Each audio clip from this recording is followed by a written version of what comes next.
حضرت سلیمان علیہ السلام اللہ کے پاک پیغمبر ہیں، اور اللہ رب العالمین جل شانہ نے آپ کو نبوت کے ساتھ ساتھ حکومت اور بادشاہت بھی عطا فرمائی۔ علماء فرماتے ہیں کہ اللہ رب العالمین جل شانہ نے جناب سلیمان علیہ السلام کو اختیار دیا، فرمایا اے میرے نبی جناب سلیمان آپ کے پاس اختیار ہے، آپ چاہیں تو آپ دولت لے لیں، اور آپ چاہیں تو بادشاہت لے لیں، اور آپ چاہیں تو علم لے لیں۔ اللہ تعالیٰ نے تین چیزیں آپ کے اوپر پیش فرمائی اور تین چیزوں میں سے اختیار دیا کہ علم بھی ہے، دولت بھی ہے، بادشاہت بھی ہے۔ اے میرے سونے نبی سلیمان اب آپ کی مرضی ہے، آپ علم پسند کرتے ہیں، آپ دولت پسند کرتے ہیں، یا آپ بادشاہت پسند کرتے ہیں۔ ان چیزوں میں سے جو چیز آپ پسند کریں گے وہ چیز آپ کو عطا کر دی جائے گی، وہ آپ کو عطا کر دی جائے گی۔ اب ہر ایک اپنا انتخاب ہے، ہر ایک کی اپنی پسند ہے، کوئی دولت پسند کرتا ہے، کوئی بادشاہت پسند کرتا ہے، کوئی علم پسند کرتا ہے، کوئی کہتا ہے میرے پاس بہت زیادہ بینک بیلنس آ جائے تو شاید میرے لیے بہت بڑی کامیابی ہے، کوئی سمجھتا ہے کہ مجھے کوئی بہت بڑا عہدہ مل جائے، مجھے حکومت مل جائے، بادشاہت مل جائے، وزارت اور امارت مل جائے، بس میرے لیے یہی کافی ہے، مجھے اور کچھ نہیں چاہیے۔ یہ تو اپنی اپنی پسند کی بات ہے، اپنے اپنے نصیبے کی بات ہے۔ کسی کو دولت اچھی لگتی ہے، کسی کو وزارت اور امارت اور بادشاہت اچھی لگتی ہے، لیکن اللہ تعالیٰ نے اپنے نبی جناب سلیمان علیہ السلام کو جب اختیار دیا، آپ چاہیں تو دولت لے لیں، آپ چاہیں تو بادشاہت لے لیں، اور آپ چاہیں تو علم لے لیں، ان تین چیزوں میں سے کسی ایک چیز کا آپ انتخاب کر سکتے ہیں۔ قربان جاؤں اللہ کے نبی جناب سلیمان کے انتخاب پر۔ اللہ کے نبی جناب سلیمان نے دولت کا انتخاب نہیں فرمایا، آپ نے بادشاہت کا انتخاب نہیں فرمایا، اگر انتخاب کیا ہے تو علم کا انتخاب فرمایا ہے۔ کس کا انتخاب کیا ہے؟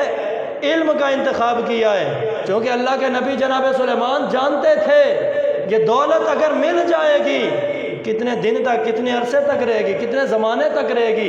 ایک نہ ایک دن دولت ختم ہو جائے گی۔ چونکہ ہم نے بڑے بڑے مالدار دیکھے گئے، بڑے بڑے لینڈ لارڈ دیکھے گئے، بڑے بڑے جاگیردار، بڑے بڑے سرمایہ دار دیکھے گئے۔ ایک وہ لمحہ تھا کہ ان کے پاس دولت کے انبار لگے ہوئے تھے، لیکن پھر وہ وقت بھی آیا کہ ان کے پاس دولت بالکل ختم ہو چکی تھی، وہ گداگر بن چکے تھے، وہ سوالی بن چکے تھے، وہ منگتے بن چکے تھے، ان کے پاس دو وقت کی روٹی بھی میسر نہیں تھی کھانے کے لیے۔ چونکہ یہ دولت ہمیشہ نہیں رہتی ہے، یہ دولت آنے جانے والی چیز ہے، آج ہے تو کل ہو سکتا ہے ختم ہو سکتی ہے، ختم ہو جائے گی، تو اس لیے دولت عارضی ہے۔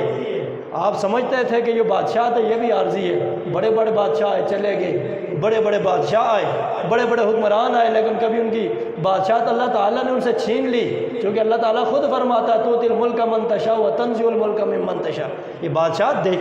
دیتا بھی اللہ ہے، لیکن اللہ جسے چاہتا ہے بادشاہ چھین بھی لیا کرتا ہے۔ بڑے بڑے بادشاہ آئے بادشاہت کی، لیکن بادشاہت چھن گئی۔ کئی بادشاہ آئے، ان کے اوپر کسی دوسرے بادشاہ نے، دوسرے ملک نے حملہ کیا اور قبضہ کر لیا اس کی بادشاہت کے اوپر۔ تو چونکہ یہ دولت بھی عارضی ہے،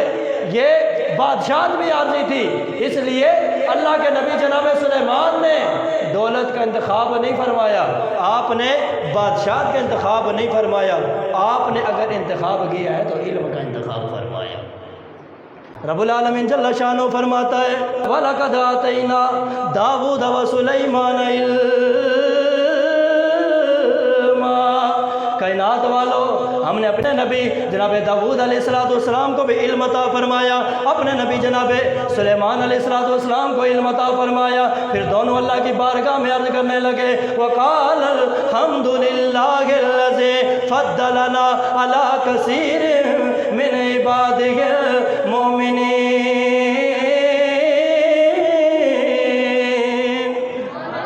اللہ فرماتا ہے جناب داؤد کو بھی ہم نے علم دیا، جناب سلیمان کو بھی ہم نے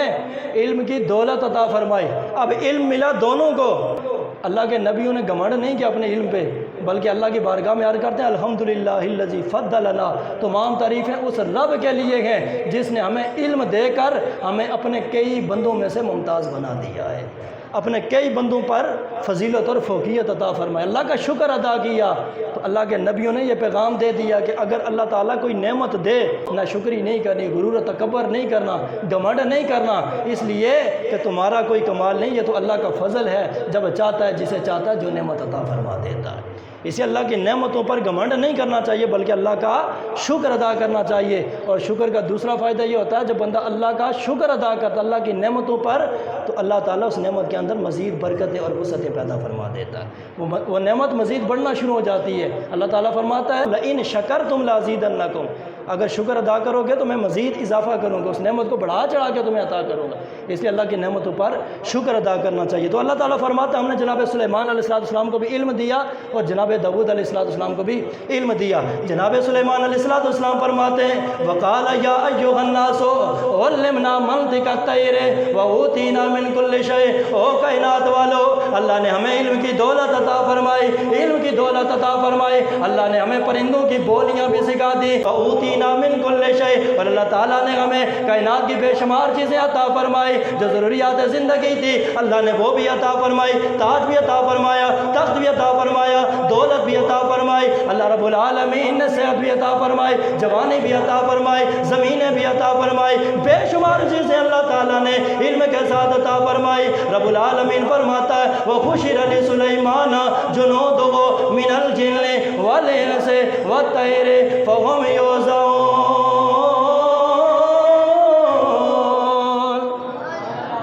ہر وقت جناب سلیمان علیہ السلام کی بارگاہ کے اندر انسان بھی موجود رہتے تھے، دو چار نہیں، بہت بڑا لشکر انسانوں کا ان کی بارگاہ میں موجود رہتا تھا، پرندوں کا بھی بہت بڑا لشکر آپ کی خدمت کے اندر حاضر ہوا کرتا تھا، جنوں کی بھی بہت بڑی تعداد اللہ کے نبی جناب سلیمان کی بارگاہ میں حاضر ہوتی تھی۔ آپ ان کی تعلیم و تربیت فرماتے تھے، ان کی تربیت فرماتے تھے، ہر وقت آپ کی خدمت کے اندر یہ انسان، یہ جن، یہ پرندے آپ کی بارگاہ کے اندر رہا کرتے تھے۔ اور جناب سلیمان علیہ السلام نے جب کہیں سفر کرنا ہوتا، کہیں دورہ کرنا ہوتا نا، تو بڑا خوبصورت اور شاہانہ انداز ہوتا، ایک طرف انسانوں کی فوج ہوتی، دوسری طرف جنوں کی فوج ہوتی، اور سروں کے اوپر پرندے منڈلا رہے ہوتے تھے۔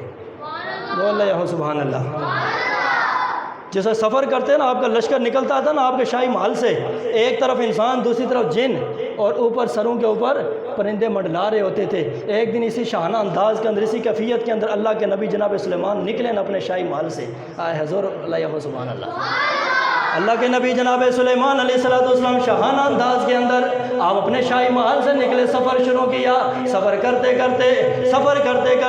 ایک چونٹیوں کی بستی کے قریب آپ پہنچے، اور جو چونٹیوں کی جو ملکہ تھی، چونٹیوں کی جو سردار تھی، ان چونٹیوں میں سے ایک چونٹی بول پڑی۔ رب العالمین کا قرآن کہتا ہے قالت نملۃ یا ایھا النمل ادخلوا مساکنکم لا یحطمنکم سلیمان وجنودہ وہم لا یشعرون۔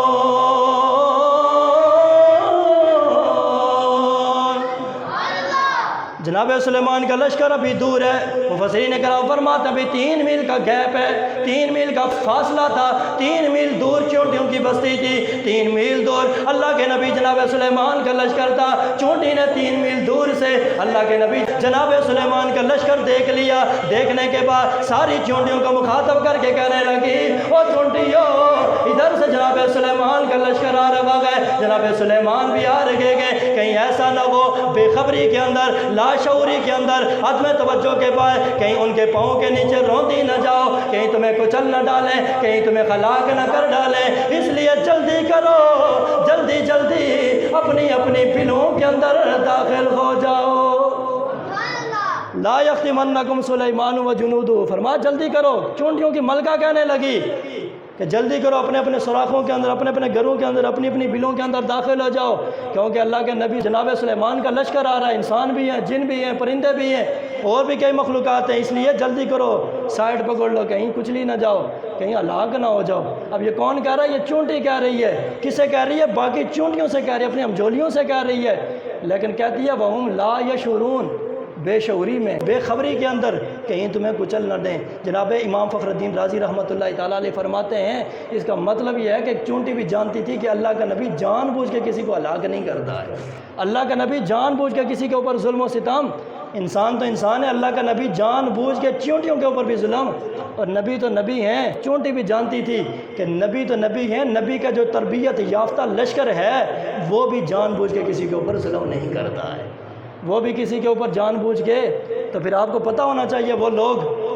جو اپنے جسموں کے ساتھ بم باندھ کے کبھی اسکولوں کے اندر، کبھی کالجوں کے اندر، کبھی بازاروں کے اندر، کبھی پارکوں کے اندر گھس جاتے ہیں اور کئی معصوم جانوں کو ضائع کرنے کے بعد بڑے فخری انداز کے اندر ذمہ داری قبول کرتے ہیں، تو تمہیں سمجھ جانا چاہیے یہ اللہ کے نبی والے نہیں ہیں، ان کا نبی کے ساتھ کوئی تعلق نہیں ہے۔ یہ اسلام کے غدار تو ہو سکتے ہیں لیکن اسلام کے نمائندے نہیں ہو سکتے، ان کا اسلام کے ساتھ کوئی تعلق نہیں ہو سکتا ہے، کیونکہ اسلام کی تعلیمات تو یہ ہیں، اسلام نے کافر کی بچوں کو، کافر کی بچیوں کو اور کفار کی عورتوں کو بھی قتل کرنے سے منع کیا ہے۔ اسلام کسی کے اوپر ظلم کرنے کی اجازت نہیں دیتا ہے۔ نبی جو بھی کائنات میں آتا ہے وہ امن کا پیغمبر بن کے آتا ہے، اس لیے جو قوم ایسا معاملہ کرے، کسی کے اوپر ظلم و ستم کرے، سمجھ لو ان کا نبی کے ساتھ بھی کوئی تعلق نہیں اور نبی کی شریعت کے ساتھ بھی ان کا کوئی تعلق نہیں۔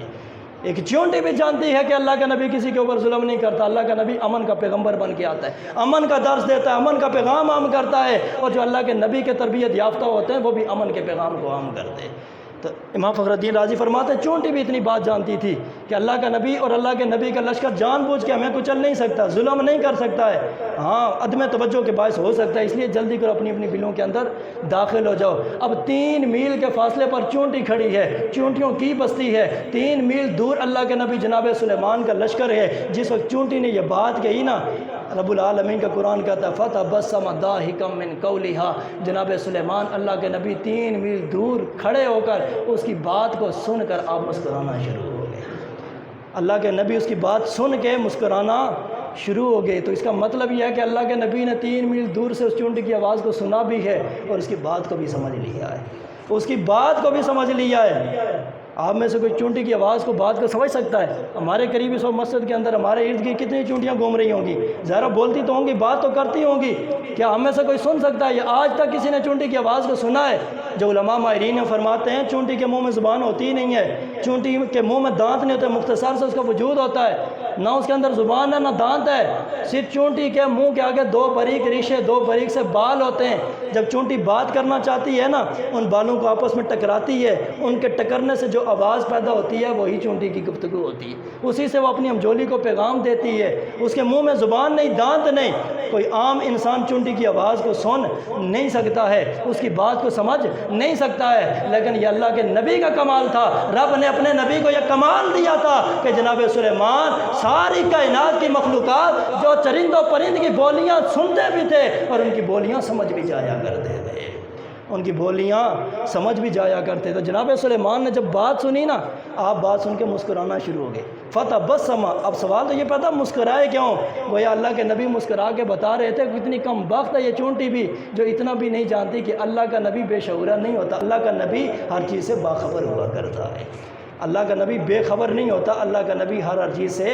باخبر ہوا کرتا ہے۔ جناب سلیمان نے مسکرا کے اس بات کو واضح کیا، اور رب العالمین فرماتا ہے وقال ربی اوزینی ان اشکر نعمتک التی انعمت علی وعلی والدی۔ جناب سلیمان اللہ کی بارگاہ میں عرض کرتے ہیں مولا مجھے اس بات کے اوپر قائم رکھ کہ میں تیری نعمتوں کا شکر ادا کرتا رہوں جو تو نے میرے اوپر نعمتیں فرمائی ہیں، اور نعمتوں کے اوپر بھی شکر ادا کرتا رہوں جو تو نے میرے والدین کے اوپر نعمتیں فرمائی ہیں۔ وَأَنْ أَعْمَلَ صَالِحًا تَرْضَاهُ، اور مولا مجھے اس بات کی توفیق دے کہ میں ہمیشہ نیک کام کرتا رہوں۔ یہ اللہ کے نبی دعا کرے اللہ کی بارگاہ میں، تو ہمیں بھی پھر دعا کرنی چاہیے یا اللہ میں نیک کام کرنے کی توفیق عطا فرما۔ ہم تو بڑے گناہ گار ہیں، اگر اللہ کے نبی یہ دعا کرے مولا ان اعمل صالحا ترضاہ، مولا مجھے وہ کام کرنے کی توفیق عطا فرما جن پر تو راضی ہے، جو تجھے پسند ہے، اپنی پسند والے کام کرنے کی توفیق عطا فرما۔ وادخلنی برحمتک فی عبادک الصالحین، بڑی جامع دعا اللہ کے نبی کی، اور اللہ کے نبی اللہ کی بارگاہ میں عرض کرتے ہیں مولا مجھے اپنے نیک بندوں کے اندر اپنی رحمت سے شامل فرما دے۔